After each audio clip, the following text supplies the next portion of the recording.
अस्सलाम वालेकुम नाज़रीन, मां आहियां शुएब अली उमरानी ऐं तव्हां ॾिसी रहिया आहियो BR टाइम न्यूज़। सभ खां पहिरियां शामिल कंदासीं हीअ रिपोर्ट। न पियो थिए त हाणे हू असांखे कोरोना जो पेशेंट करे ऐं असांखे आइसोलेशन में रखण जी पूरी कोशिश कई पई वञे। पर हिकु ॻाल्हि मां अव्हां खे सिंध वासियुनि जे ज़मीर खे जेकी सुतल आहिनि, जेके निंड आहिनि, वॾियूं तनक़ीदूं पियूं थियनि, वॾियूं हामियूं पियूं लॻनि त जेको आहे सो ही हिकिड़े एजेंसियुनि जे तरफ़ां ठहियल ठुकियल काफ़िलो आहे जेको पिंडीअ जे तरफ़ वञी रहियो आहे। असां एजेंसियुनि जे तरफ़ां ठहियल ठुकियल आहियूं त जेकी अव्हां गिदड़ बणाए पंहिंजो पाण खे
कमज़ोर थिया आहियूं। मतां केरु सम्झे त ही ॻोढ़ा कमज़ोरी जा आहिनि, ही ॻोढ़ा कमज़ोरी जा न आहिनि, सिंधी क़ौम जी बेअसी जा आहिनि। सवेर मूं हथ पे ॿधा त कुझु दोस्तनि, कुझु साथियुनि, कुझु देश वासियुनि मूंखे चयो त ॿाहूं ॿधणु ग़लति अमल आहे ऐं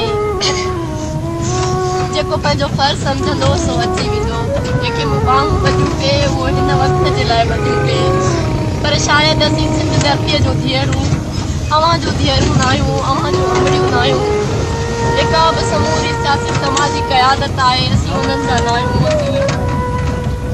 असीं अकेलाईअ ते रहूं पियूं, असीं क़ौम जी बेहसी ते ख़ामोशी ते रहूं पियूं। बाक़ी असां त एतिरो बहादुर आहियूं जो पंहिंजा ॿाहिरि पाण मोकिलियूं पियूं, छो कुझु हासिल करण जे लाइ ॾाढो ॾुखियाई सां कुझु विञाइणो पवंदो आहे।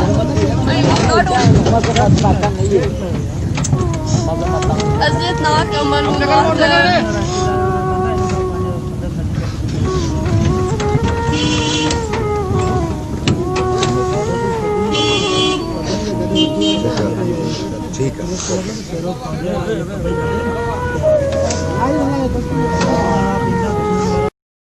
सिंध सभा जे काफ़िले ते उॿाड़ो में पुलिस ऐं ॿियनि इदारनि जे लेडीज़ एहलकार समेत सरवाण इनाम सिंधी, सिंधु अमान, शाज़िया चांडियो, हानी बलोच, मुख्तियार बेगम, नूर बागड़ीअ समेत समूरा पांदियाड़ा गिरफ़्तार। ऐं जॾहिं त सिंध जा लीडर ख़ामोश आहिनि। मुस्लिम लीग नून जी नायब सदर मरियम नवाज़ चयो आहे त इमरान ख़ान सिलेक्टेड हुयो त हाणे रिजेक्टेड बि थी वेंदो। इमरान ख़ान पाण पंहिंजी नालाइकी ऐं नाअहलीअ जो एतिराफ़ करे रहियो आहे। खेसि आणण वारनि मुल्क जे 22 करोड़ आवाम सां ज़ुल्म कयो आहे। इस्लामाबाद में मुस्लिम लीग नून आज़ाद कश्मीर जे वर्कर कन्वेंशन खे ख़िताब कंदे मरियम नवाज़ चयो त कराचीअ में मुंहिंजे कमरे ते हमिलो करे IG सिंध खे अगवा कयो वियो, पर इमरान ख़ान खे ख़बर ई न पई। इमरान ख़ान वज़ीर आज़म नाहे, खेसि डमी तौरु विहारियो वियो आहे। ख्वाजा आसिफ जी गिरफ़्तारीअ सां नून लीग खे ड्वेजारे नथो सघिजे। वफ़ाक़ी सरकार पारां लंदन में मौजूद अॻूणे वज़ीर आज़म नवाज़ शरीफ़ जो पासपोर्ट रद्द करण जो ऐलान। घरू वज़ीर शेख रशीद 1 जनवरीअ खां समूरनि मुल्कनि जा वीज़ा ऑनलाइन थींदा। नवाज़ शरीफ़ जो पासपोर्ट 16 फेबरवरीअ ताईं रद्द कयो वेंदो। इस्लामाबाद में मीडिया सां ॻाल्हाईंदे शेख रशीद चयो त पीपुल्स पार्टी सेनेट चूंडनि में हिसो वरितो त नंढी चूंड बि विढ़ंदी। हुकूमत जा ॻाल्हियुनि लाइ दर खुलियल आहिनि, पर वज़ीर आज़म चई चुको आहे त एनआरओ न ॾींदो। पीपुल्स पार्टी ऐं MQM विच में वेछा ख़त्म थियण लॻा। सूबाई वज़ीर सईद गनी, ताज हैदर, मुर्तज़ा वहाब ऐं वकार मेहंदीअ ते ॿधल पीपुल्स पार्टीअ जे वफ़द MQM जे आरज़ी मर्कज़ बहादुराबाद पहुची वियो। MQM अॻवान फैसल सब्ज़वाला, ख्वाजा इज़हार ऐं ॿियनि अॻवाननि सां मुलाक़ात। ज़रियनि मूजिबि मुलाक़ात दौरान सेनेट चूंड, आदमशुमारी, बेटनि ऐं ॿियनि मामलनि ते ॻाल्हियूं। ज़रियनि जो चवणु आहे त मुलाक़ात दौरान MQM खे सिंध हुकूमत में शामिल थियण जी दावत पिणु ॾिनी वेंदी। वफ़ाक़ी वज़ीर शिबली फराज़ चयो आहे त पीपल्स पार्टीअ जे बाउंसर सां मुस्लिम लीग नून ऐं मौलाना फज़लुर रहमान जी हुकूमत खे गैर मुस्तक़िम करण जा ख्वाब बोरा बोरा थी विया। ट्वीट कंदे शिबली फराज़ चयो त ज़ाती मुफ़ादनि लाइ ठाहियल PDM जे फूकणे मां हवा निकिरी चुकी आहे। शाह महमूद कुरैशीअ चयो आहे त पीपल्स पार्टी सिंध हुकूमत जे क़ुर्बानी ॾियण लाइ तयारु न आहे। असुल फ़ैसिलनि जो इख़्तियार आसिफ़ ज़रदारीअ वटि आहे। बिलावल भुट्टो रुॻो ॾेखाल आहे। PPA जे सेंट्रल एग्ज़ीक्यूटिव कमेटीअ वाज़े कयो आहे त PDM खां राहूं जुदा आहिनि।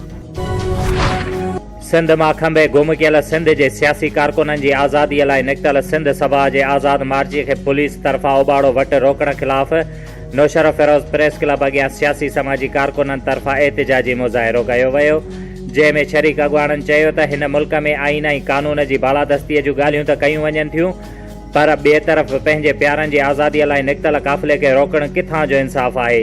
हीउ काफ़िलो मार्च में शामिल माण्हुनि जो न पर समूरे सिंध जो आवाज़ आहे, जंहिंखे दॿाए नथो सघिजे। काफ़िले जे हर हिक पांधीअड़े जी सिंध क़ौम मुहाफ़िज़ आहे। जेकॾहिं अहिड़नि बहादुर साथियुनि खे को बि नुक़सानु थियो त समूरी सिंध सरापाए एहतिजाज बणिजी वेंदी। जाम साहब रोड मलक कॉलोनीअ जे रहवासी पीरसन मोहम्मद रफ़ीक आराई नवाबशाह प्रेस क्लब ॿाहिरां एहतिजाजी मुज़ाहिरो कंदे दाहींदे चयो त 2015 में मां पंहिंजे पुट मोहम्मद शफ़ीक खे जॻह लिखी ॾिनी हुई, जॾहिं त मुंहिंजी धीउ साइमा सांगड़वासी सदाम ख़ासकेलीअ सां 6 महीना अॻु शादी कई, जंहिं जॻह जा कूड़ा कागज़ ठाराए 35 लख में विकिरो करे छॾी, जंहिंजो केस कोर्ट में हलंदड़ आहे। हुन चयो त मुंहिंजी धीउ सदाम ख़ासकेलीअ सां पंहिंजे राज़ ख़ुशीअ सां शादी कई हुई, जॾहिं त सदाम पंहिंजी घरवारीअ खे पाण सां गॾु रहणु नथो चाहे, ऐं हुन चयो त हाणे उहे ॿई ज़ाल मुड़ुस असांजे जान जा दुश्मन बणिजी चुका आहिनि, जंहिं ते असांखे जान जो ख़तरो आहे। जंहिं ते हुन वस वारनि खां अपील कई आहे त खेसि तहफ़ुज़ फराहम करे इंसाफ़ फराहम कयो वञे।